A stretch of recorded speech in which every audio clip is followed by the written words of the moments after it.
अल्लाह रब्बुल इज्जत इरशाद फरमाता है, या अय्युहल्लज़ीना आमनुत्तकुल्लाह व कूनू मअस-सादिक़ीन।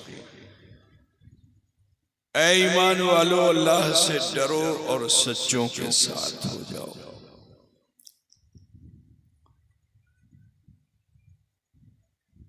अल्लाह का भय क्या है उसे समझना होगा। जैसे हम सांप से डरते हैं, खुदा न खास्ता ऐसे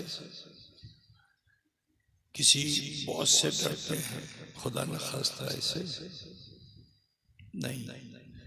जुल्म का भय नहीं, भालो भाषा का भय है। जुल्म का भय नहीं, भालो भाषा। अब मिसाल के तौर पर तुम अपने माँ बाप से भय करते हो, কেন করছে? মারছে বাবা, ভালোবাসা করছে, मोहब्बत करते हैं माँ बाप। इतनी मोहब्बत करते हैं कि अब औलाद को ये ख्याल पैदा होता है कि जुदी हमें किचु उल्टा सीधा करबो तो हमार बाबा हमार माँ राग हो गए, है ना? तो इतनी भालोबासा माँ बाप तुमसे करते हैं कि अब तुम्हारे मन में ख्याल आता है कि हमको बुरा काम नहीं करना चाहिए, जुदी करबो तो बाबा राग होवे, माँ राग होवे। ठीक है ना? हजारों लाखों सारी दुनिया की माओं को, सारे दुनिया के बाप को जमा कर दो, वो मोहब्बत इकट्ठा नहीं कर सकते कि जितनी भालोबासा अल्लाह अपने बंदों से करता है। तो जब अल्लाह हमसे इतनी भालोबासा करता है तो फिर हमें उसका भय तो करना चाहिए ना। उसके नियम, उसके कानून का पालन करना पड़ेगा। जो सटीक पथ अल्लाह ताला ने हमको दिया उस पे हमको चलना पड़ेगा।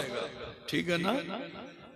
अब उसमें अगर हम गलती करेंगे तो हमें भय करना होगा, अल्लाह से डरना होगा, और फिर उस डर को अगर मोहर लगानी है तो फिर सत्य संग होना पड़ेगा। डरते रहोगे, डरते रहोगे, डरते रहोगे, कभी मन में कोई नफ्स तुम्हें भुला देगा, अल्लाह के ख्याल से तुम गाफिल हो जाओगे।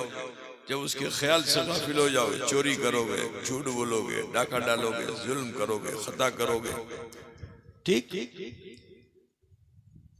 लेकिन चाहते हो कि इस भय के दायरे में मैं रहूं और अल्लाह की मेहरबानी मुझ पर होती रहे, तो अल्लाह ने मिजाज दे दिया कि वकूनू मअस-सादिकीन, कि अल्लाह से भय करो और सत्यवादी संग होए जाओ। ठीक है जी? आओ मैं तुम्हें भय दिखाना चाहता हूं, अल्लाह का भय कैसा होता है। हुजूर गौसुल आजम पीराने पीर दस्तगीर शेख अब्दुल कादिर जीलानी मुहियुद्दीन अब्दुल कादिर जीलानी रदियल्लाहु ताला अन्हु वरदाहुन्ना के जो माँ बाप थे बड़े मुत्तकी थे, अल्लाह से डरने वाले थे। तो हजरत मूसा जंगी दोस्त, अबू सालेह मूसा जंगी दोस्त, अभी इनका ब्याह नहीं हुआ था, शादी नहीं हुई थी, और ये किसी काम से जा रहे थे, रास्ते में सुना है नदी के किनारे किनारे चल रहे थे। अचानक एक सेब बहता हुआ आया। आपके मन ने चाहा कि लाओ इस सेब को खा लूं, झट से हाथ डाला, सेब को उठाया और मुख तक ले गए। कुछ रवायत है कि चख लिया, कुछ ये कि नहीं मुख तक ले गए। फौरन ख्याल आया कि इटा अन्नो जिनिस আছে। क्या अन्नो जिनिस बुझता है ना, इटा अन्नो जिनिस আছে, इटा আমি ভুল করলাম।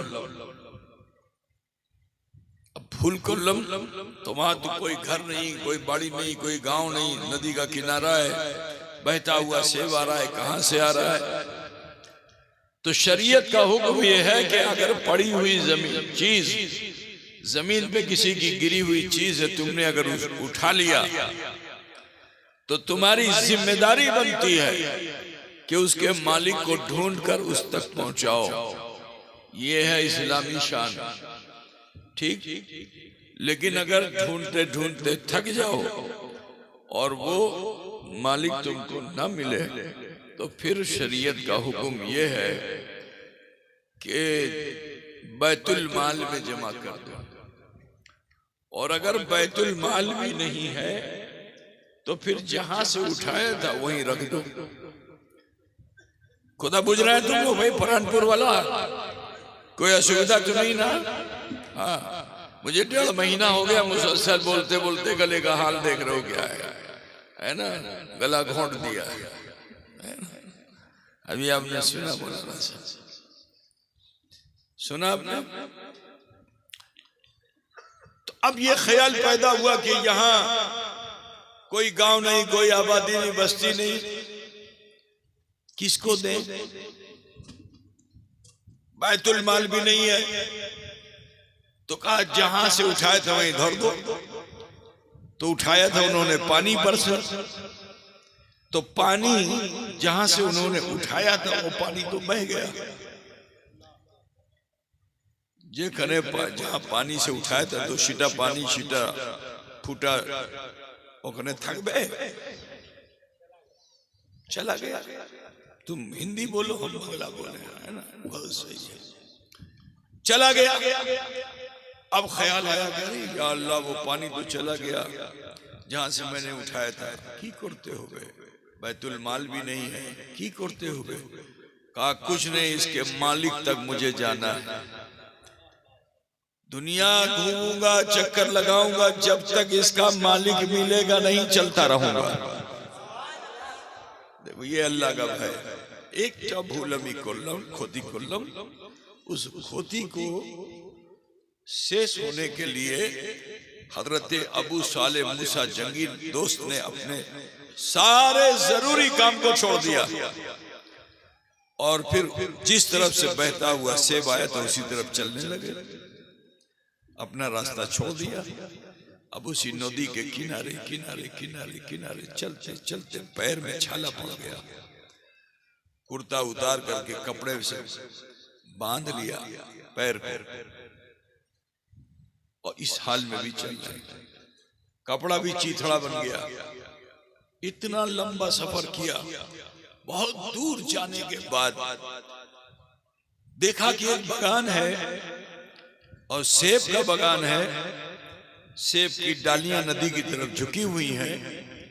इस सेब से उस सेब को जो मिलाया तो कहो लगता है इसी गाछ का ये फल है, तो लिहाजा इसके मालिक से हमको माफी मांगना चाहिए। अब घूम करके दरवाजे पे आए बगान के और शब्दों किया तो अंदर से एक बड़ा बूढ़ा मानुष, कमजोर, कमर झुकी हुई, डंडे के सहारे चलने वाला, चलता चलता वो दरवाजे पे आया। उसने दरवाजा खोला। जैसे ही दरवाजा खुला, अस्सलाम वालेकुम रहमतुल्लाहि व बरकातुहू। वालेकुम अस्सलाम व रहमतुल्लाह। कहा हुजूर আমি একটা ক্ষতি করলাম, আমার ক্ষতি মাফ করে দেন। कहा मैं तुमको पहचानता भी नहीं हूं, कैसी ক্ষতি? कहा नहीं हुजूर आपने माफ कर दें।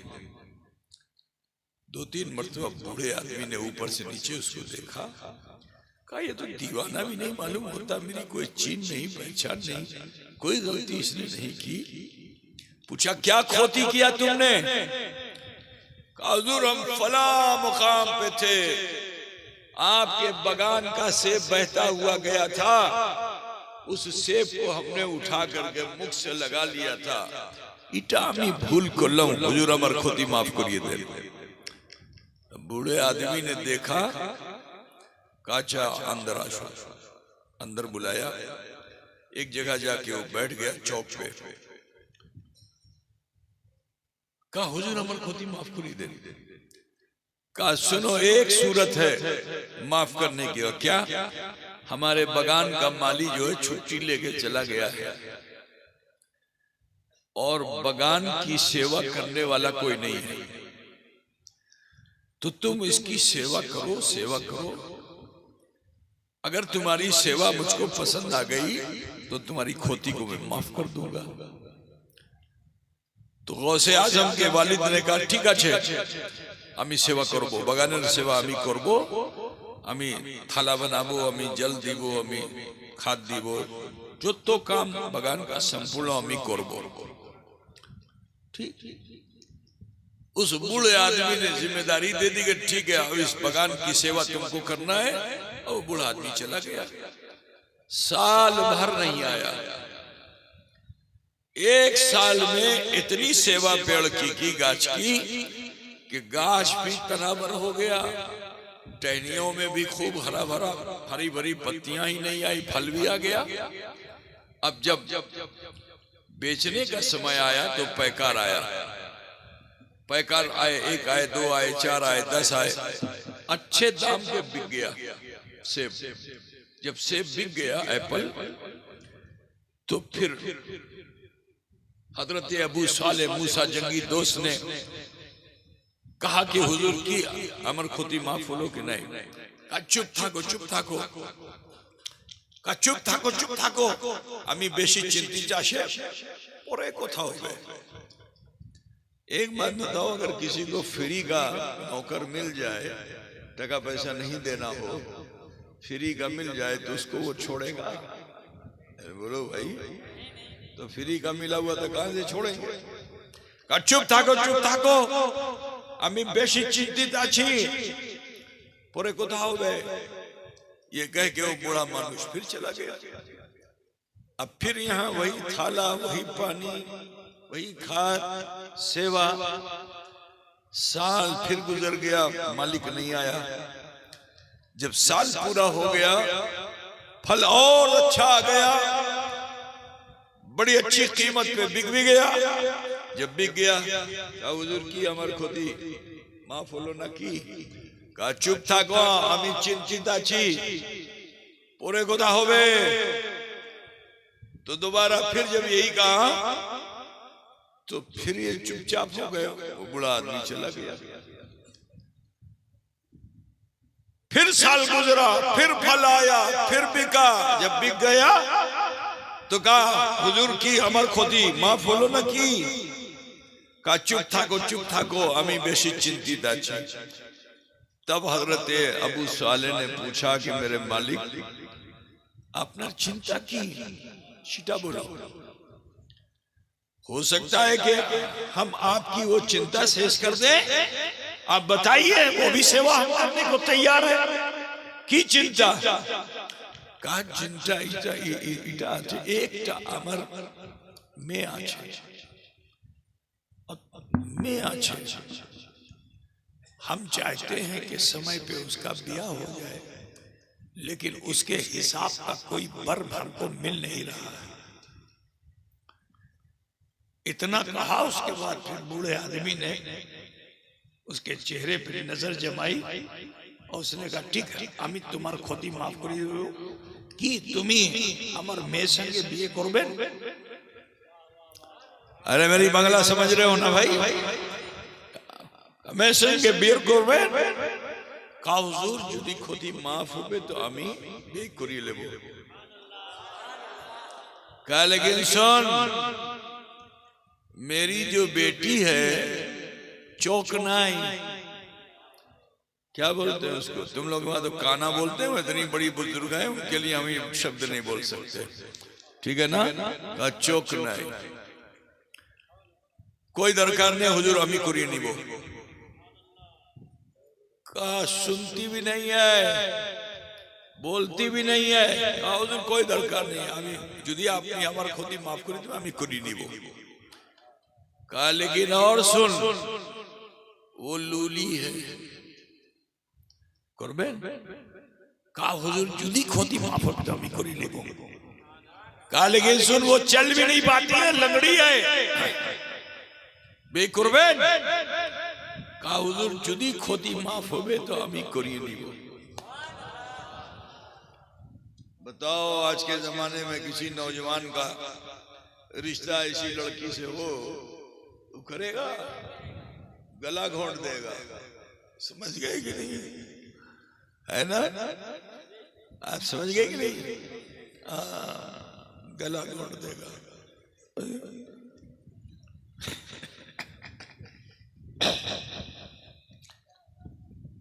सुन रहे हो ना? लेकिन देखो परहेजगारी ये, तकवा ये। अब निकाह हो गया। जब हजरत अबू साले गए बीवी से मिलने के लिए, जैसे ही दरवाजा खोला कमरे में गए, देखा कि एक मुरक्का हसीन सूरत, चांद भी जिनको देख के शर्मा जाए, चेहरे से नूर की शुआ ऐसी निकल रही है कि जो हिजाब पर्दा पड़ा हुआ है वो पर्दा भी हायल नहीं हो पा रहा है उस नूर को रोकने में। चेहरे से ऐसा नूर निकल रहा है कि उस पर्दे से भी छन छन करके रोशनी इतनी कमरे में फूट रही है कि पूरा कमरा बुक़्क़े नूर बना। तकबीर, नारे रिसालत, नारे हैदरी, फैज़ाने गौसे आज़म।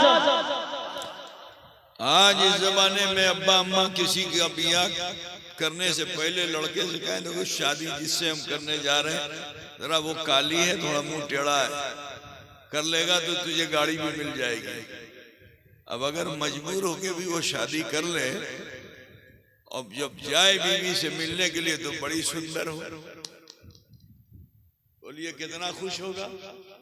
होगा ना खुश कि तो काली भी नहीं, इसका मुंह भी टेढ़ा नहीं, और गाड़ी भी मिल गई, बाड़ी भी मिल गई, झाड़ी भी मिल गई, सब मिल गया।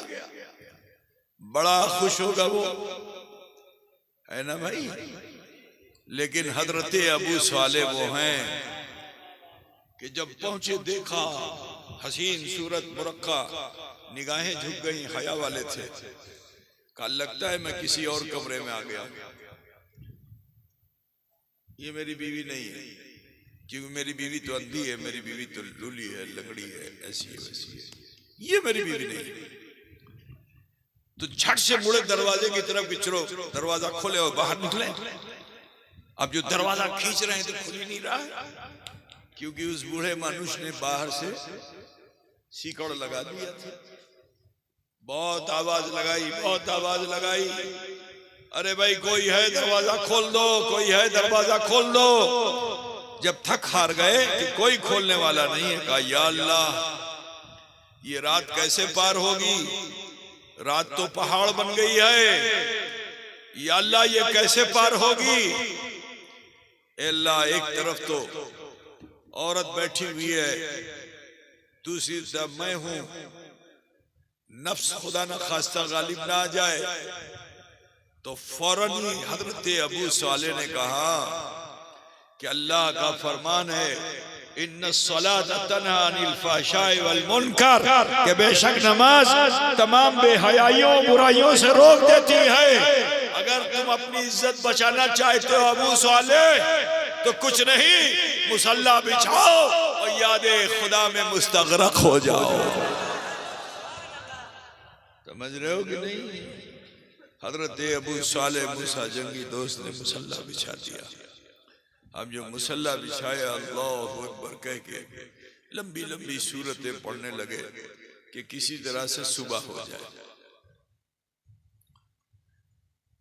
अजीजों, उधर बीवी ने भी देखा, वो भी ऐसी वैसी बीवी नहीं थी, वो उम्मुल खैर उनकी कुनियत है, फातिमा उनका नाम है। क्या नाम है? जरा सोचो कि जिसका नाम फातिमा हो और बीवी फातिमा की सिफत लिए हुए हो तो उसका आलम क्या होगा? अजीजों, हजरत उम्मुल खैर सैयदा फातिमा, उन्होंने जो अपने स्वामी को देखा कि वो क़यामुल लैल में हैं, नमाज में चले गए, तो अल्लाह का शुक्र अदा किया, अल्लाह तूने आज मेरी दुआ कबूल कर ली।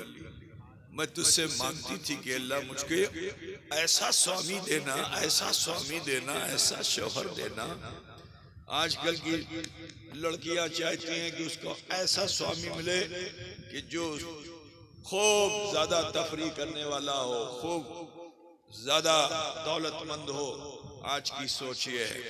लेकिन हजरत उम्मुल खैर सैयदा फातिमा अल्लाह से क्या दुआ करती थी कि अल्लाह ए परवरदिगारा ए रब्बे कदीर, मुझे तू ऐसा स्वामी देना कि जो तकवे में, परहेजगारी में मुझसे ज्यादा हो, उसका तकवा मुझसे ज्यादा हो। तो अल्लाह तेरा शुक्र एहसान है कि तूने मेरा रिश्ता ऐसी जगह किया कि जो मुत्तकी है, परहेजगार है, अल्लाह से डरने वाला है। शुक्र अदा करने के लिए सजदा कर लिया, शुक्राने के सजदे में चली गई। इधर स्वामी क़याम में है और उधर बीवी जो है सजदे में है। सुबह हो गई, सुबह हो गई। अब जो सुबह हुई तो आपने मुसल्ले से हटकर चाह कि लाओ एक मरतबा फिर देखें दरवाजा खुलता है कि नहीं। अब जो खींचा तो दरवाजा खुल गया। भाग करके अपने, क्या बोलते हो लड़की के बाप को,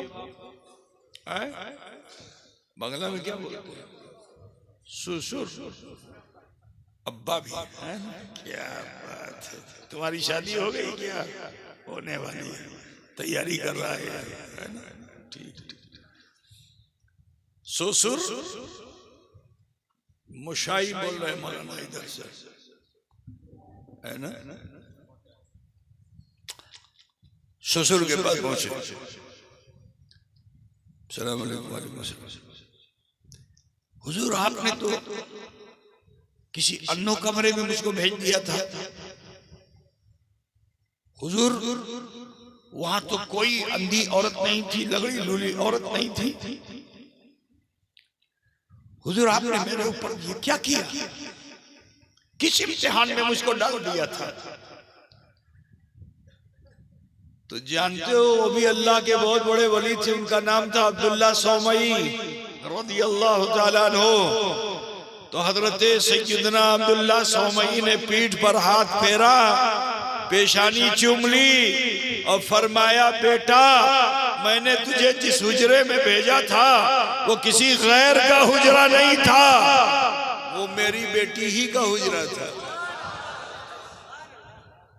तो कहा हुजूर आपने तो बताया था कि वो अंधी थी, वो गूंगी है, बहरी है, लूली है, लगड़ी। वहां तो ऐसी कोई औरत नहीं, तो बड़ी हुस्न जमाल की पैकर औरत थी। उसके नूर की शुआओं से पूरा कमरा नूर नूर हो गया था। कहा बेटा मैंने तुझसे कहा था कि मेरी बेटी अंधी है, इसलिए कहा था क्योंकि उसने कभी किसी गैर महरम को देखा ही नहीं। महरम गैर महरम तुम्हारे वहां की माँ बहनें समझती कि नहीं समझती है? तो जेठ महरम होता है कि गैर महरम होता है? चलो तुम ही लोग बताओ। जेठ जो होता है, जेठ से ज्येष्ठ, देवर, भाई का भाई, स्वामी का भाई, स्वामी का बड़ा भाई, स्वामी का छोटा भाई। क्या है? क्या है? एक ज्येष्ठ होता है, एक देवर होता है ना। तो महरम है कि गैर महरम है? चलो बताओ। जोर से बोलो ना, अब जानते नहीं तो बोलेगा क्या? क्योंकि आपके समाज में ये रिवाज नहीं है ना। सबसे ज्यादा पर्दा करने का हुक्म जो अगर रसूलुल्लाह ने दिया है औरतों को, तो किससे? ज्येष्ठ से और देवर से। समझ रहे हैं ना।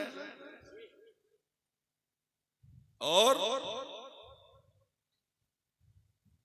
बहनोई को, जो बहनोई है, तो बहनोई का मिजाज हिंदुस्तान में क्या है कि बहन जो होती है, बहन की बहन, तो वो स्वामी को बिल्कुल समझती है कि अब उससे मजाक करेगी, उससे तफरीह करेगी, उससे उल्टा सीधा करेगी। बहुत शदीद गुनाह है। ठीक है, गुनाह कबीरा है। इससे हमारी माँ बहन बेटियों को बचना चाहिए। समझ गए ना? बात आ गई तो मैंने अर्ज कर दिया। अल्लाह करे कि वो तहजीब जो रसूलुल्लाह ने हमें दी है वो तुम्हारे घरों में भी आ जाए इंशाअल्लाह। तो सुनो, कहा बेटा मैंने कहा था मेरी बेटी अंधी है इसलिए क्योंकि उसने कभी गैर महरम को देखा नहीं। मैंने कहा था कि वो बहरी है इसलिए कहा था क्योंकि उसने कभी किसी की गीबत को सुना ही नहीं। गीबत समझते हो कि नहीं आप लोग? तो चाय की दुकान में बैठ के होती है, कान में आके फुसफुस करता है, समझिए उसको क्या बोलते हैं? अब जो भी बोलते हैं समझ गया ना, बस समझ जाओ ये काफी है, जरूरी नहीं कि मैं बोलूं शब्द आपका, समझ लीजिए ठीक। कान में आके कुछ कहा, बैठ करके 5 लोगों में गपशप कर रहा है किसी के बारे में, तो चुगली और गीबत कभी उन्होंने सुना नहीं। तो कान में चुगली होती है, 5 लोगों में बैठ करके तबसरा करना, इसको गीबत कहते हैं, ठीक है ना? अच्छा साहब, उसके बाद फिर उन्होंने कहा कि मेरी बेटी गूंगी है क्योंकि कभी उसकी जुबान पर कोई गैर शरई कलमा आया ही नहीं। लूली इसलिए क्योंकि उसने कभी बातिल की तरफ हाथ बढ़ाया ही नहीं। लंगड़ी इसलिए है क्योंकि उसने कभी गुनाह के इरादे से अपने कदम को आगे बढ़ाया ही नहीं है। वो तो जब कदम रखती है तो वही सिराते मुस्तकीम होता है। बिरादरान मिल्लत इस्लामिया, पता पूछ गए ना? तो मालूम क्या हुआ कि जब 2 मुत्तकी आपस में मिलते हैं, 2 मुत्तकी आपस में अगर मिले तो उसका असर जानते हो औलाद के ऊपर होता है, ठीक है ना? वो काना अबूहुमा सालिहा, कि जिनके माँ बाप साले होते हैं उनकी सिफतें नस्लों में गुजर करके बहुत नीचे तक तुम्हारी खूबियां जाती हैं, ठीक है ना? कुरान पाक में हजरत मूसा और हजरत खिद्र का जिक्र है, बहुत लंबा वाकया है, बस इतना समझ लो कि एक दीवार गिर रही थी, खिद्र अलैहिस्सलाम उसको गए टेका लगा दिया, पीठ लगा दिया। हजरत मूसा ने पूछ लिया तो ए खिद्र इटा तुम्हें की कोशे? तो हजरत खिद्र ने फरमाया कि ए मूसा मैं इस दीवार को सीधा कर रहा हूँ। कहा क्यों? मूसा अलैहिस्सलाम तो क्वेश्चन बहुत करने वाले थे ना। कहा क्यों? कहा इसलिए क्योंकि इस दीवार के नीचे यतीम का माल दफन है, यदि ये दीवार गिर जाएगी लोग उसका माल लूट ले जाएंगे, ठीक है ना? तो उस यतीम के जो माँ बाप थे, तो तफसीर में ये है कि 14वीं पुश्त में 14 पुश्त ऊपर उस यतीम बच्चे के जो दादा परदादा लकड़दादा थे वो नेक और स्वाले थे। कोदर ना पूछते छिन्ना, तो जिसकी 14 पुश्त ऊपर अगर कोई नेकी करे तो असर इतना नीचे तक आता है। मेरे अजीज, अगर नस्लों में ये नेकियां कायम हो जाएं तो समाज की बुराई खुद ब खुद दूर हो सकती है ना?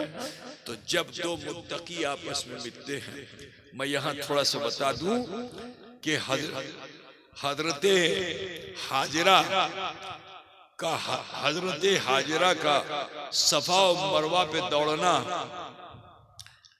है ना? हजरत हाजिरा का सफा और मरवा पे दौड़ना अल्लाह को इतना भा गया क्योंकि वो सफा और मरवा भी अल्लाह की मखलूक है, लेकिन बहुत अल्लाह से डरने वाली मखलूक है। तूफान नूह में भी जिक्रुल्लाह में कमी उसने नहीं की, तो अल्लाह ताला ने उसको एजाज बख्शा हजरत हाजिरा के कदमों से।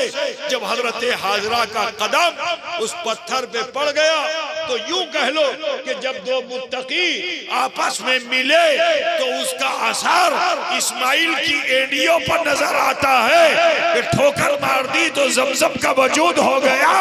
तो मुझे कह लेने दो कि जब हजरत अबू सालेह और हजरत उम्मुल खैर आपस में मिल गए तो उनके मिलने के असर से जिसका वजूद हुआ उसका नाम अब्दुल कादिर है। जब वो जवान हुआ तो उसने बता दिया कि मेरे कदम में भी पावर ऐसा है कि कदम ही हाज़ी अला रक़बते कुल्ले वलील्लाह, कि मेरा ये कदम तमाम वलियों के काबिल। वाह वाह वाह वाह वाह, नारे तकबीर, नारे रिसालत, नारे हैदरी, फैजाने गौसे आज़म। वाह वाह वाह। कुदरत पूछते छिन्न बाबा तो समात फरमाइए। हुजूर गौसे आज़म की तुमने बहुत करामतें सुनी होंगी ना। जब आप पैदा हुए, रमजान की पहली तारीख हुई, चांद किसी ने देखा नहीं, इख्तिलाफ हो गया, लेकिन निगाहे गौसियत ने देख लिया। अब जब देखा तो मुत्तकी कैसे, देखो उनके ऊपर रोजा फर्ज नहीं था, ये रोजा फर्ज होने की उम्र में वो नहीं थे तो पैदा हुए थे, लेकिन बचपन में ही मुत्तकी कैसे, परहेजगार कैसे। जब देख लिया चांद तो हुक्म है जो चांद देख ले उस पर रोजा फर्ज, उस पर ईद फर्ज, ठीक है ना। तो जब देख लिया तो दिन भर माँ का दूध नहीं पिया, शहरी में पिया, इफ्तार में पिया, मशहूर हो गए गौसे आज़म। इतना मशहूर हो गए कि दूसरे साल फिर इख्तिलाफ हुआ। अब जब इख्तिलाफ हुआ तो लोग मुफ्ती साहब के पास नहीं गए, गौसे आज़म को देखने आए, इन्होंने दूध पिया कि नहीं पिया है। तो इसको लोग करामत कहते हैं, लेकिन मैं इसको करामत नहीं कहता, ये गौसे आज़म की आदत है। आपको मालूम है, मैं मुख्तसर बता दूंगा, मुझे सफर करना है और फिर सुबह की फ्लाइट है मेरे घर, इंशाल्लाह कल जाऊंगा, पहुंचूंगा। अजीजान गिरामी, सरकार गौसे पाक की करामत, आपको जब बिस्मिल्लाह कराई गई, उस्ताद आया बिस्मिल्लाह कराने के लिए, तो जैसे ही बिस्मिल्लाह कराया, बिस्मिल्लाहिर्रहमानिर्रहीम, आपने फरमाया औज़ु बिल्लाहि मिनश शैतानिर रजीम, का पढ़िए। अब जो पढ़ना शुरू किया तो क्या कायदा बगदादी समझ रहे, 15 पारा कुरान पूरा सुना डाला, सुबहान अल्लज़ी असरा तक सुना दिया, समझ गए ना।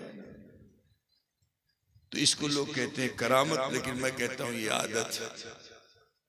आपको मालूम है कि सफर किया आपने 18 साल की उम्र में जिलान से बगदाद का, रास्ते में डाकुओं ने घेर लिया, सबका माल लूट लिया, आपका माल नहीं पा सके। मुख्तसर ये कि डाकू के सरदार ने पूछा कहाँ है माल, तो आपने सदरी खोल दिया, 40 अशरफियां गिर गई। कहा तुमने बताया कि माल बच जाता तुम्हारा, तो कहा हमारी माँ ने कहा था बेटा झूठ मत बोलना, बेटा झूठ मत बोलना। ऐसी है बताई कि सबके सब कदमों पे गिरे, पढ़ लिया कलमा ला इलाहा इल्लल्लाह मुहम्मद रसूलुल्लाह। खाली मुसलमान नहीं हुए, गौसे आज़म ने उन्हें अब्दाल बना दिया। जब गए बगदाद में मदरसे में पढ़ने के लिए, मैं मुख्तसर सबरी बयान कर रहा हूँ, बगदाद में पढ़ने गए मदरसे में, अपने उस्ताद के सामने बैठे हुए थे कि अचानक आपने चटाई के अंदर हाथ डाल दिया। सुनो, चटाई के अंदर हाथ डाल दिया, बड़ी ताकत लगा रहे हैं, पेशानी पे पसीना आ गया, आंख सुर्ख, चेहरा सुर्ख। उस्ताद हैरत में, या अल्लाह, हमने आज तक इतना अदब वाला स्टूडेंट नहीं देखा, ये आज को क्या हो गया है अब्दुल कादिर को कि दरसगाह के अंदर हाथ डाले चले जा रहे हैं चटाई के नीचे। लेकिन हैबत ऐसी थी कि कोई बोलने वाला न था। कुछ देर के बाद जब गौसे आज़म ने अपना हाथ उठाया, निकाला, तो आपकी आस्तीन से पानी टपक रहा था। उस्ताद ने पूछा ईटा की अच्छे की करेছিলেন? कहा हुजूर छोड़िए, जो होना था वो हो गया। कहा नहीं नहीं, बताना पड़ेगा, टीचर लोग होते हैं ना, क्या कर रहे थे बताना होगा। कहा तो सुन लीजिए, मेरा एक चाहने वाला था, जिसकी बारात जा रही थी और तूफान में कश्ती आ गई, वो डूब गया, बारात डूब गई थी। तहे में पहुंचा 6 महीने में, आज याद किया उसने।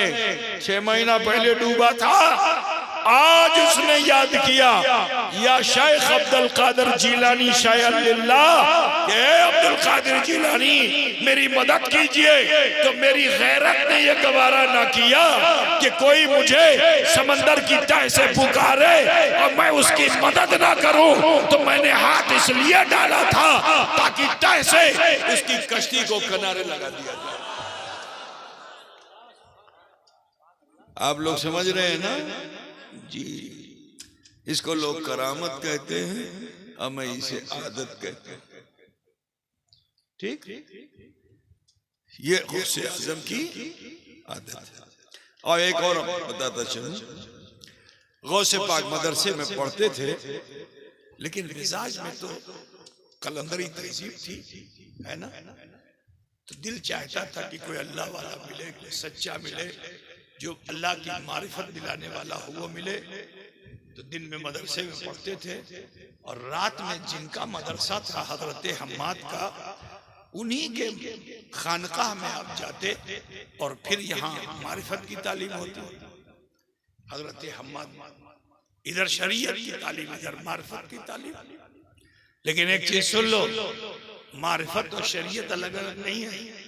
तुम्हारे बंगाल में कुछ पागल लोग हैं जो कहते हैं हमें मार्फत ही अच्छी, नमाज तक छोड़ देते हैं, अल्लाह ताला बहुत सजा देगा ऐसे लोगों को। खुदा पूछ गया ना जी, शरीयत मार्फत अलग नहीं है। शरीयत नहीं है तो मार्फत नहीं हो सकती, ठीक है?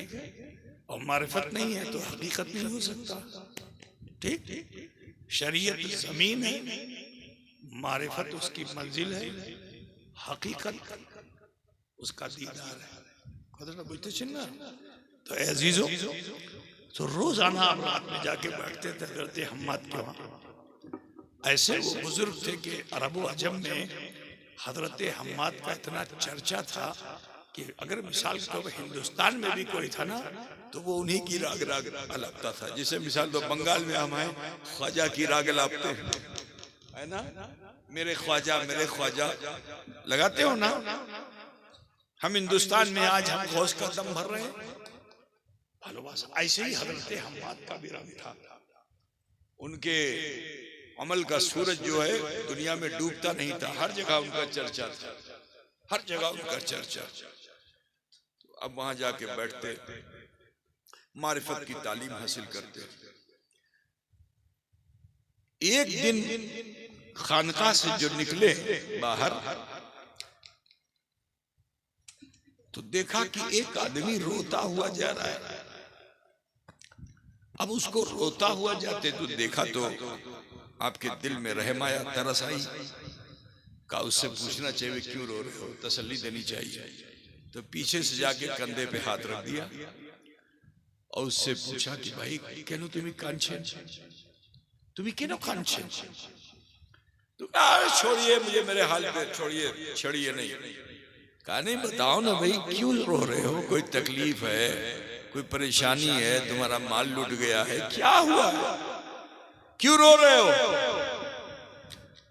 तो उसने जब गौसे पाक को देखा, सैयद ज़ादे आले रसूल इमाम हसन की औलाद, तो कहा सैयद साहब हजरत मामला ये है कि मैं हजरत हम्माद का मुरीद हूं और मुझको हजरत हम्माद में बड़ी अकीदत।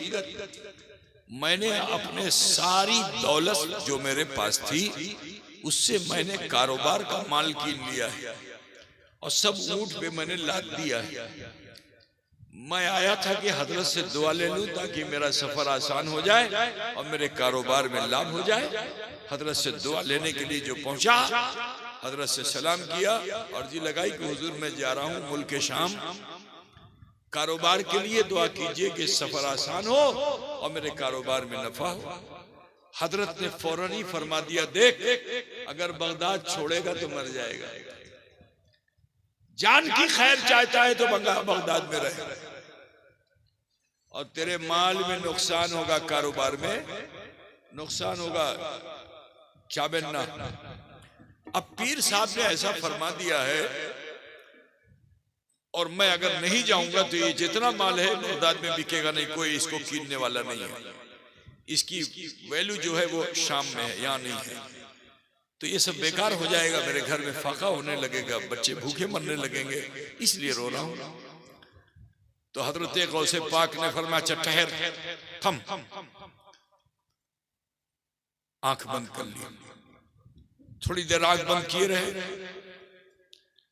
जैसे आंख बंद की उसकी तकदीर नजर आ गई सामने वाले की। तो तकदीर में लिखा हुआ था कि ये जाएगा मुल्क शाम में, कारोबार में नुकसान होगा और रास्ते में डाकू का काफिला आएगा, वो इसे कत्ल कर देगा, ये उसकी तकदीर। तो सरकार गौसे पाक ने अल्लाह की बारगाह में अर्जी लगाई कि अल्लाह, तेरे बंदे अब्दुल कादिर ने कभी अपने लिए कुछ मांगा नहीं, लेकिन ए मौला आज मेरे सामने एक दुखियारा खड़ा है, ए परवरदिगारा मेरी गैरत ये गवारा नहीं करती कि मैं इसकी मदद ना करूं, तो ए अल्लाह इसके मुकद्दर में तो मौत है, नुकसान है, लेकिन आज तेरा बंदा अब्दुल कादिर तेरी बारगाह में अर्जी लगाता है कि अल्लाह तू इसके नुकसान को नफे में बदल दे और इसकी मौत को हयात में तब्दील कर दे। अभी जो दुआ की ना, तो फिर आंखें बंद की तो देखते क्या है, अल्लाह जो कादिर मुतलक है, दुआ के असर से उसने तकदीर को बदल दिया। तकदीर बदली नहीं जाती, लेकिन सुनो रसूल पाक का फरमान है कि ला यतबद्दलुल क़द्रु इल्ला बिद्दुआ, तकदीर नहीं बदलती मगर दुआ से। कदर बुझ रहे हो, बदल गई। आंखें खोली गौसे पाक ने, फरमाए मुबारक मुबारक। अबू बेचारा ताजिर, उसकी कुछ समझ में नहीं आ रहा था क्या मुबारक। कहा मैंने अपने रब को राजी कर लिया है, जाओ तुम्हारे कारोबार में लाभ होगा और तुम अहल में सहल के साथ आओगे, किच्छु होवे ना, तुम जाओ निश्चिंत होके जाओ। तब ताजिर आंख फाड़े देख रहा है कि हमार पीर उठा बोले अब पीरा ना पीर इटा बोले की करते होवे, की करते होवे। तो इंसान लाभ बहुत पसंद करता है। कहा ये दो पीरों का मामला है, वो समझे मुझे तो लाभ लेना है, मुझे तो फायदा लेना है। गर्द के उसने ऊंट की नकेल पकड़ी और काफिले के साथ लगकर मुल्क शाम जो पहुंचा, तो जैसे ही सामान उतारा, जैसे मछली बाजार में बिकती है, ऐसे ही वो उसका सारा माल बिक गया, बड़े अच्छे दाम पे, बहुत नफा मिला, बड़ा खुश। दूसरे काफिले के साथ वापस हुआ। रास्ते में एक जंगल में धूप ज्यादा थी, तो काफिले वाले ठहर गए, वो भी ठहरा। तो एक कोने में जाके अपने ऊंट को बांधा और गाछ के तने को तकिया लगा के सो गया। अब जो सोया तो देखता क्या है कि डाकू, सपने में कि डाकू ढेर सारे आए हैं और सबका माल असबाब लूट रहे हैं, और मेरे सीने पे सवार होकर दरातीदार छुरी, वो ये छुरी जो दरातीदार छुरी से मेरा गला रेत रहे हैं और मेरे गले से खून का फव्वारा निकल रहा है। ये जो मैंने उसने सपना देखा तो घबरा कर आंख खुली, दिल धक धक करने लगा, अपने को टोने लगा कि मैं जीवित अच्छी कि नहीं। जब थोड़ा इत्मीनान हो गया जीवित, तो थोड़ा सुकून हो गया, चलो ये सपना था। गर्द के काफिला चला तो वो भी चला। अब जो चला तो उसको फिर पेशाब करने की, पैखाना करने की हाजत हो गई, तो वो एक पहाड़ की ओट में चला गया। अब वहां जो टका पैसा मिला था, करेंसी जो मिली थी, वो कमर में बांध के रखा था। पेशाब पैखाना करने के लिए उसने उसको खोला, एक जगह पर रख दिया जिसमें टका पैसा था। तहारत की उसने, उधर काफिले वाले चिल्ला रहे जल्दी करो काफिला चला जाएगा। वो भी इतना जल्दी में आप 10 लेकर के और काफिले से मिल गया। ये याद नहीं रहा कि मुझे अपना टका पैसा लेना है। एक मंजिल जो पहुंचा तो याद है, ओ अरे हमारा टका पैसा तो छुटे गए लोग। फिर वापस आया तो मिल गया। बड़ा खुश हुआ, अल्लाह का शुक्र अदा किया।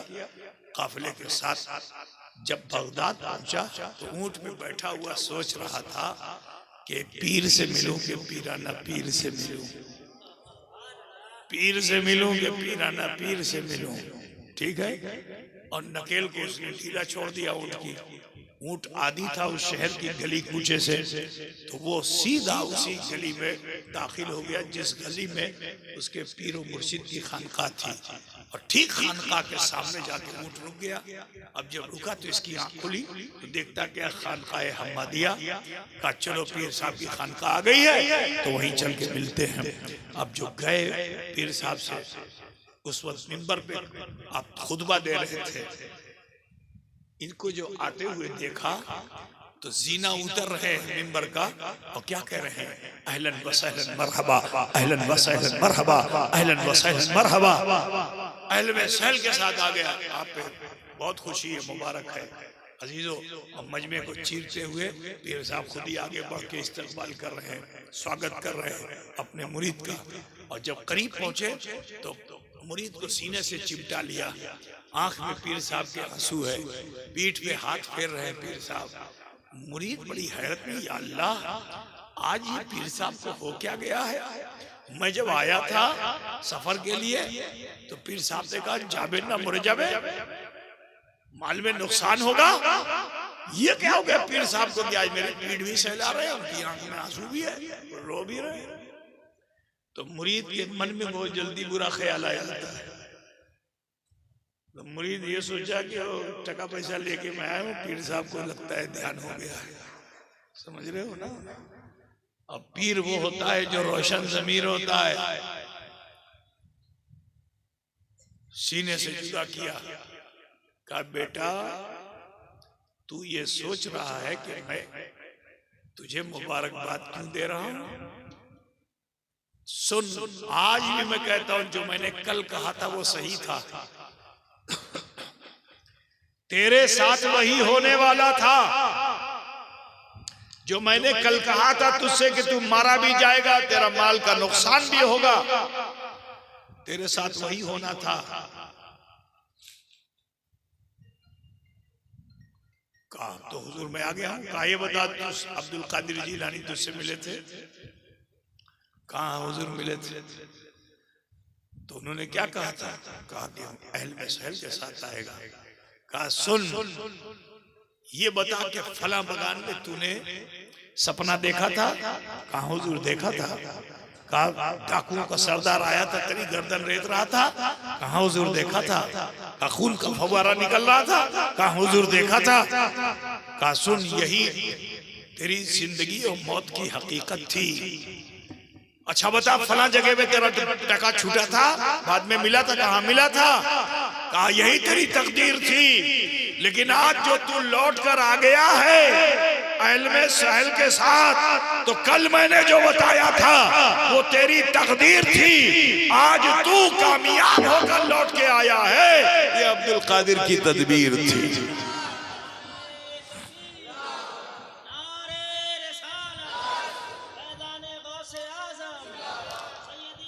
तो लोग कहते हैं कि ये करामत है, लेकिन मैं कहता हूँ तुम गौसे पाक की आदत है ना।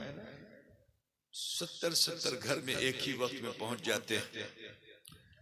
रमजान की इफ्तारी की दावत किसी की नामकबूल करते ही नहीं।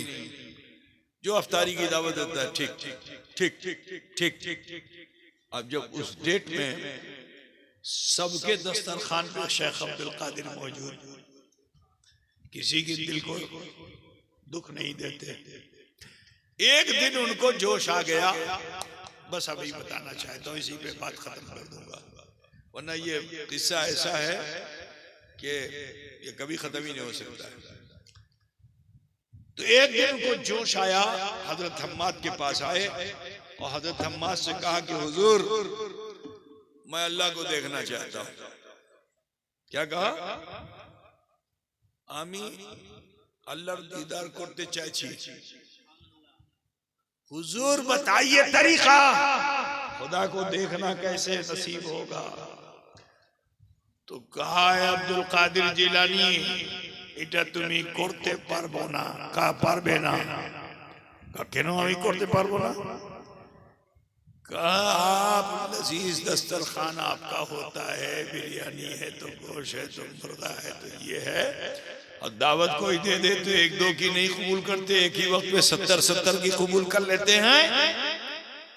अल्लाह को पाने के लिए कम खुर्दन, बेशी मत खाओ, कम खाओ, तब खुदा मिलेगा। पेट भरा रहेगा तो खुदा नहीं मिलेगा। खुदा बुझ गया ना? कहा मुझे मंजूर है सब छोड़ने में, मगर मैं दीदारे रब्बुल आलमीन करना चाहता हूं। कहा अब्दुल कादिर तुम मर जाए खलायक हो, 10 के 20 न रहो तो बीमार पड़ जाओगे। सुबह से लेके शाम तक तुम्हारे पास पब्लिक जमा रहती है। जो आदमी 10 के 20 में रहने वाला हो उसको जरा एक दिन भी कोठरी बंद करके देखो, वो बीमार हो जाएगा, शाम तक बुखार आ जाएगा उसको। समझ रहे ना? और हजरत शेख अब्दुल कादिर के पास तो हजारों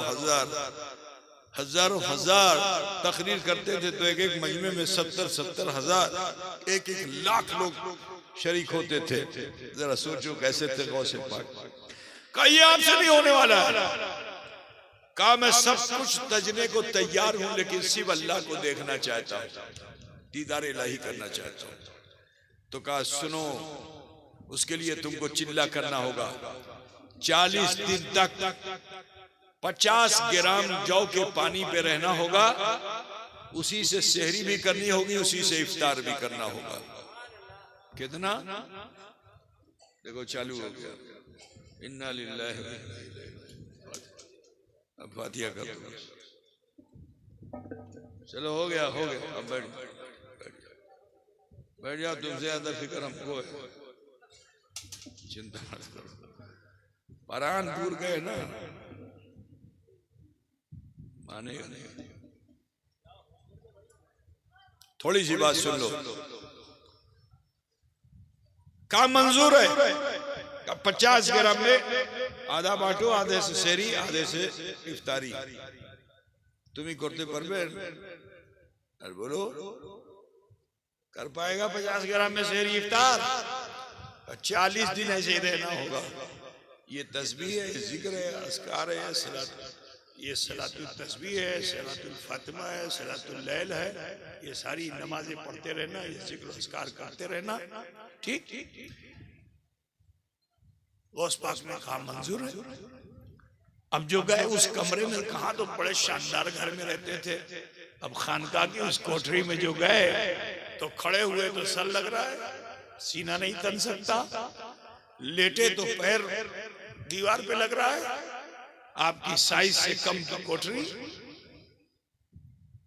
कि ना तो सीधे सो सकते हैं, ना सीधे खड़े हो सकते हैं। खुदा बुझ रहे हो ना? ऐसी तंग कोठरी में, चिल्ले खाने में हजरत गौसे पाक ने वक्त गुजारा। 40 दिन, 30 दिन तक कुछ नहीं हुआ। 31वें दिन से बेचैनी बढ़ी, हत्ता कि 38वें दिन ऐसा लगा कि कोई पर्दा आया और आगे चला गया। 39वें दिन देखा कि एक हल्का सा पर्दा पड़ा हुआ है, लेकिन कुछ नजर नहीं आता।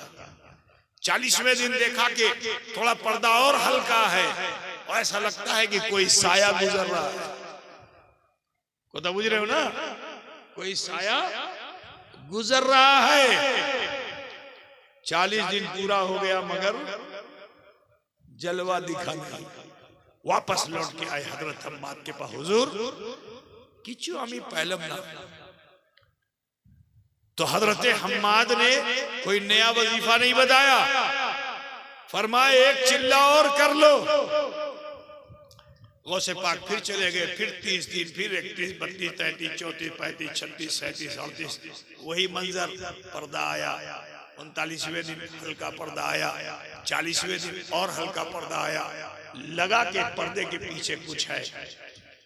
बहुत कोशिश की कि ये पर्दा हटे, मैं जलवा देखूं, मगर टाइम शेष हो गया। फिर लौट करके आए हजरत हम्माद के पास कि हुजूर আমি কিছু পাইলাম না। এই মতন হলো। কায়ে अब्दुल कादिर एक चिल्ला और कर डालो। फिर वही 50 ग्राम पानी, शहरी इफ्तार, दिन, हफ्ता, महीना। अब फिर 38वां दिन, फिर वही पर्दा, हट गया पर्दा। 39वें दिन में कम हल्का पर्दा, 40वें दिन में और हल्का पर्दा। कौन बुझ गया ना? लगा कि कोई पर्दे के पीछे है। अब बड़े चिंतित हुए कि या अल्लाह कहीं आज का भी दिन गुजर न जाए, कहीं आज का भी दिन गुजर न जाए। तो जानते हो फिर हजरत गौसे आजम ने अपने बाप दादा को याद करना शुरू कर दिया। खुदा बुझ रहे हो ना? अपने बाप दादाओं की दुआई देना शुरू कर दिया। यहाँ तक के जब मौला अली तक पहुंचे तो वहीं से आपको इल्म और इरफान का एक दरवाजा मिला कि हजरत अली ने फरमाया कि मन अरफ़ नफ्सहु फ़क़द अरफ़ रब्बहु, कि जिसने अपने नफ्स को पहचान लिया उसने अपने रब को पहचान लिया। का पर्दा मत देखो, खुद ही देखो। जो खुद ही देखोगे तो खुदा दिख जाएगा। समझ रहे ना? अब जैसे खुदी की तरफ अपनी तरफ ध्यान दिया, पर्दा खुदी चाक हो गया, जलवे हक नजर आया। अर्ज किया रब्बुल आलमीन से, अल्लाह तेरा करम है कि तूने दीदार करा दिया।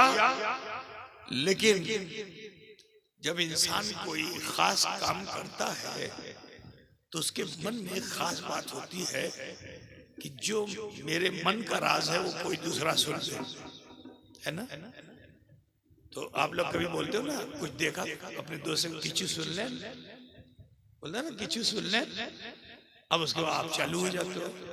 मन का राज मन में नहीं रहने देते हो, अब किसी को राजदार आप बना लेते हो। ठीक है ना? किचू सुन ले, किचू सुन ले। तो ये तकाज़े बशरी है। इंसान अपने राज को अपने सीने में छुपा नहीं पाता, किसी न किसी को हम राज जरूर बना लेते हैं। हजरत गौसे पाक भी इंसान है। तो अब उनके मन में भी आया कि मैंने अल्लाह को देखा, ये राज किसको बताऊं, ये राज मैं किसको बताऊं? तो अल्लाह से अर्जी लगाई कि अल्लाह मैं हजरत खिद्र को देखना चाहता हूं और उनर संगे আমি কথাবার্তা করতে চাইছি। যেটা যেটা যেটা রাজ আছে সেটা আদান প্রদান করতে চাইছি। क्या वे বাংলা বলছি हुई है? যেটা রাজ আমার মন মধ্যে সেটা আমি আদাन प्रदान করতে চাইছি। ठीक? अल्लाह ने फरमाया कि ए अब्दुल कादिर, चाहते हो कि दीदारे हक भी हो और खिद्र से मुलाकात हो जाए, तो अब तुम्हें समाज छोड़ना होगा, अब तुम्हें इलाका छोड़ना होगा, जहां तुम्हारी चीन है उसको छोड़ना पड़ेगा। जंगल में आओ जहां तुम्हें कोई नहीं चिंता है। शेख अब्दुल कादिर खानका से निकले, बगदाद छोड़ा, जंगल में चले गए और एक दिन नहीं साल गुजर गया। कहाँ तो 50 ग्राम पानी पे समय व्यतीत कर रहे थे ना, अभी तो वो पानी भी नहीं है। बस एक तमन्ना है कि अल्लाह जन्नत का खाना खाऊंगा। আমি দুনিয়ার খানা খাওয়া দাওয়া আমি খাবো না, জান্নাতের খাওয়া দাওয়া খাবো और खिजरेर संगे আমি কথাবার্তা করব, वार्तालाप করব। ठीक है? बस इसी तमन्ना में पूरा साल गुजर गया, कुछ खाया पिया नहीं। एक साल जब हो गया तो अल्लाह रहमान और रहीम ने हजरत खिद्र को भेजा कि खिद्र जाओ मेरे इस बंदे का एक और इम्तिहान ले लो। हजरत खिद्र जो आए तो गौसे पाक ने जो देखा तो खुशी से 2 कदम आगे बढ़े, सलाम अलैकुम मुसाफा। जैसे दिल का राज मुख पे लाना चाहते हैं, हजरत खिद्र ने फरमाया चुप थाको किचु बोलबेन ना, আমি আল্লাহর হুকুম, क्या আল্লাহর হুকুম আছে, আমি পশ্চিম দিকে যাচ্ছি, ঘুরিয়ে আসবো, তারপরে কথাবার্তা হবে। अच्छा एक बात बताओ, तुम्हारे मन में अगर कोई फुलझड़ी हो और जिससे तुम सुनाना चाहो क्या चुप थाको तो हाल क्या होगा? पेट फूल जाएगा ना। बोलो समस्या होगी कि नहीं होगी? बहुत परेशान हो, दूसरे ढूंढोगे, तीसरे ढूंढोगे, है ना? होगा कि नहीं होगा? मेरे अजीज, सरकार गौसे पाक की बेताबी कैसी रही होगी, कैसी बेकरारी रही होगी। खिद्र आके चले गए, कोथा नहीं बोल सके। 1 साल और गुजरा इसी हालत में कि अल्लाह ने फिर खिद्र को भेजा, जाओ मेरे बंदे का और एक इम्तिहान ले लो। हजरत खिद्र फिर आए, सलाम अलैकुम मुसाफा। जैसे ही बोलना चाहा गौस पाक ने फरमाया, चुप थाको, किछु बोलबेन ना, আমি পূর্ব দিকে যাচ্ছি, ঘুরিয়ে আসবো, তারপরে কোথাও হবে। सोचो कितनी टेंशन हुई होगी, है ना, कितना उलझन हुई होगी। तो यही है नफ्स खुशी, इसी का नाम है, इसी को समझना होगा। हत्ता के 3 साल इसी तरह हुआ। जब 3 बच्चर हो गया तो अल्लाह ताला ने हजरत खिद्र को फरमाया कि जाके मेरे बंदे को मुबारकबाद कहो कि उसका इश्क अल्लाह की बारगाह में इतना कबूल हो गया कि अब वो मुहिब नहीं है, अल्लाह ने उसे महबूब बना लिया है। तो बुझ गया ना, मन जहद वजदा, जो कोशिश करता है वो पा लेता है। ऐ प्राणपुर के मुसलमानों, हम सब निस्बत कादरिया लिए हुए हैं अल्हम्दुलिल्लाह, और आप बड़े नसीब हो वाले हो के अशरफुल औलिया के दामन से वाबस्ता हो। वो अशरफुल औलिया हैं कि जिनका नाता गौसे पाक से ऐसा है कि 38वीं पुश्त में गौसे पाक से अशरफुल औलिया का रिश्ता मिल जाता है। तो बुझ गया ना। और वहां से लेके अशरफुल औलिया तक कोई ऐसा नहीं है कि जो पीर ना हुआ हो। तो उस पीराना पीर तक पहुंचने के लिए अशरफुल औलिया से लेकर के हजरत ताजुद्दीन अब्दुल रज़्ज़ाक़ तक पीरों के पीर, पीरों के पीर, पीरों के पीर, यहाँ तक के गौसे आजम पीराना पीर। ऐसे दामन से आप वाबस्ता हो, नसीब वाले कि गौसे पाक ने अपने मुरीदों के लिए बख्शिश का वादा ले लिया है अल्लाह से। इंशाअल्लाह ताला ऐ मुसलमानों, जो लोग भी निस्बत कादरिया लिए हुए हैं अपने नसीब पे नाज करो। इंशाअल्लाह हुजूर गौसे आजम रदियल्लाहु ताला अन्हु और अन्ना का फैजान करम जारी होगा। लेकिन उनके दर का कुत्ता भी शेर होता है। बुझ गया कि नहीं बुझ गया जी? मगर कब होगा कि जब दूसरों के टुकड़े पे उसका ध्यान ना हो। कदर बुझते सुनना, कुत्ते की आदत तो लालची बहुत होता है। एक छिछोड़ा तुमने दिया, खाएगा, दूसरा दे तो कूद के वहां भाग जाएगा, छोड़ देगा। ठीक है, ऐसे कुत्ते मत बनो कि दर बदर मारे मारे फिरो। समझ रहे हो ना? कुत्ता, उनके दर का कुत्ता भी शेर को पछाड़ देता है, इसलिए कि वो दूसरों के टुकड़ों पे नहीं पलता है, गौसे आजम के टुकड़ों पे पलता है। तो हम तो उनके मुरीद हैं, हमें चाहिए कि दर बदर इधर उधर झांकने से कोई फायदा नहीं है। सरकार गौसे पाक की जो तालीमात हैं, उन तालीमात पर अमल पैरा होकर शरीयत के मुताबिक जिंदगी जियो, नमाज के आदी बनो। मैंने सुना, मुझे तो किसी ने बताया नहीं कि मस्जिद आप लोग बड़ी करना चाहते हैं, किसी ने नहीं बताया, लेकिन इत्तेफाक से मेरे कान में आवाज आ गई। तो आपसे कहना है, जरूर मस्जिद को बड़ा कीजिए, खूब सुंदर बनाइए मस्जिद को, लेकिन मेरे अजीज मस्जिद को आबाद जरूर कीजिएगा, है ना।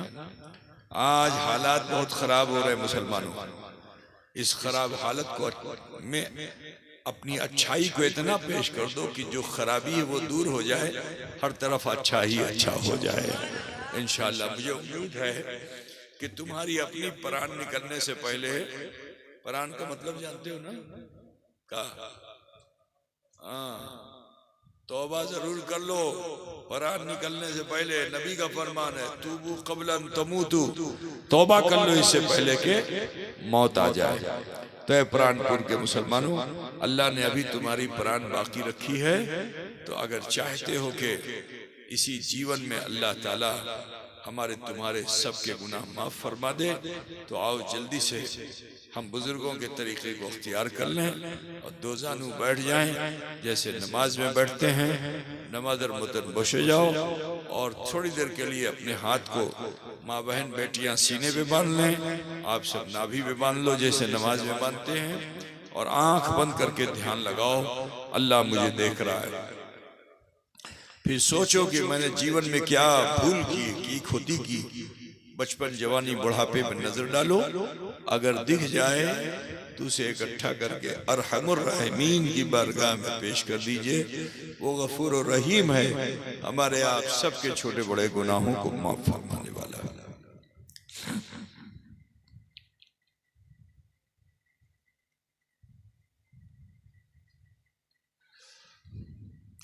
पढ़िए बिस्मिल्लाहिर्रहमानिर्रहीम। ला इलाहा इल्लल्लाह मुहम्मदुर रसूलुल्लाह। अल्लाह ही माबूद है, मुहम्मदुर रसूलुल्लाह सल्लल्लाहु अलैहि वसल्लम अल्लाह के सच्चे रसूल हैं। अस्तगफिरुल्लाह रब्बी मिन कुल्लि ज़ंबि व अतूबु इलैह। ऐ अल्लाह, तेरी बारगाह में सच्चे दिल से सब छोटे बड़े गुनाहों से हम तौबा करते हैं और हम वसीला चाहते हैं तेरे महबूब सैयद आलम नूर मुजस्सम अहमद मुस्तफ़ा मोहम्मद मुस्तफ़ा सल्लल्लाहु अलैहि वसल्लम का। अल्लाह का शुक्र है कि इस अल्पो समय में हमने कलमा शरीफ पढ़ा और इस्तिग़फ़ार किया। इस समय हम और आप ऐसे हो चुके हैं जैसे माँ के पेट से पैदा होने वाला बच्चा होता है। ज़रूरी है कि अपनी आने वाली ज़िंदगी को बेहतर बनाइए, गलत कामों से अपने आप को बचाइए, नेक अमल कीजिए। इंशाअल्लाह ताला दुनिया भी आपकी अच्छी होगी, आखिरत भी बेहतर होगी। इन्हीं कलमात के साथ और इस दुआ के साथ अपनी गुफ्तगू को ख़त्म करता हूँ कि अल्लाह यहाँ